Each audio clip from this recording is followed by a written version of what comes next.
So let's suppose a Trump supporter is watching the news and they see a Democrat and they feel the rage rising inside of them. Their heart is beating and they feel the physical contraction, and they think they're so elitist. They think they're better than everyone else. They want to control everything.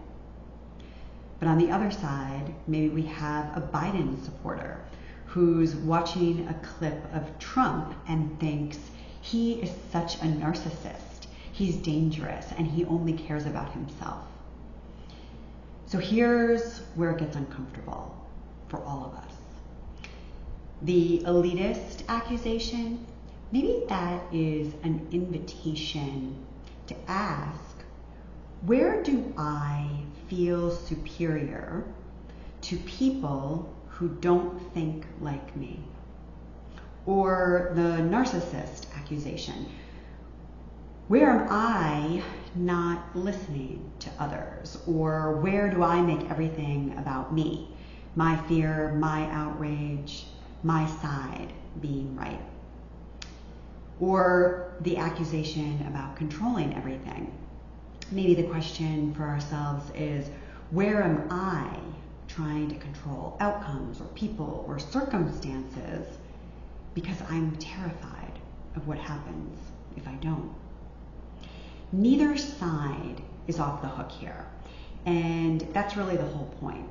And I bring the political example in because it's just such a good one to relate to for all of us. But the truth is, there is a great divide going on the planet at this time, which is a huge collective projection that is the screen, projecting onto the screen of what we are unwilling to look at in the mirror on both sides.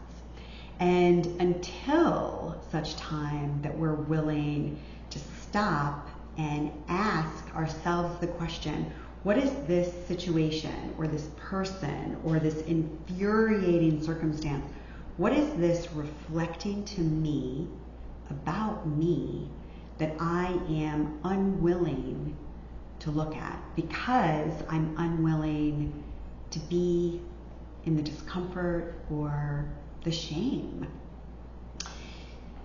Sigmund Freud identified the psychological projection for us, which is a strategy that the ego uses to be able to work something out in our consciousness, but to project it out onto the world as a way of dealing with it, but not having to take full responsibility for it inside of ourselves.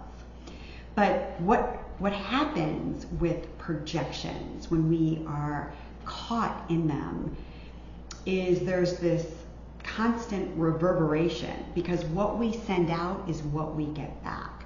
So when we send our infuriation or our accusations out, that energy is going to come back to us. And this is exactly what keeps us in war with others and with ourselves.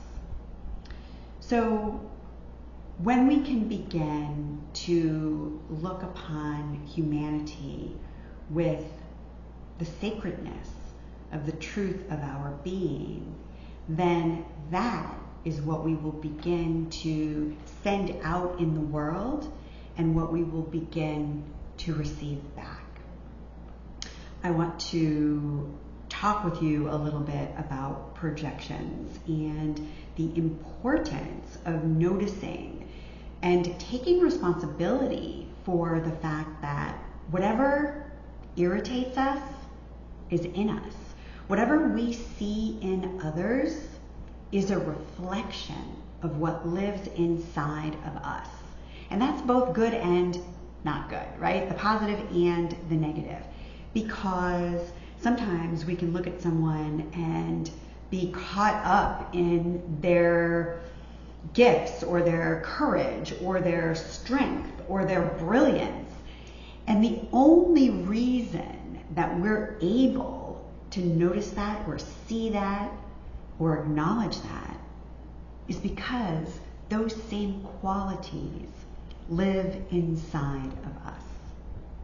In this series, I'm going to talk with you exactly about how we can begin working with our own projections so that we can release ourselves from the reoccurring emotional bondage that we have engaged in that keeps us reliving the inner upset. If you found this helpful, stay tuned. We're going to talk about it more.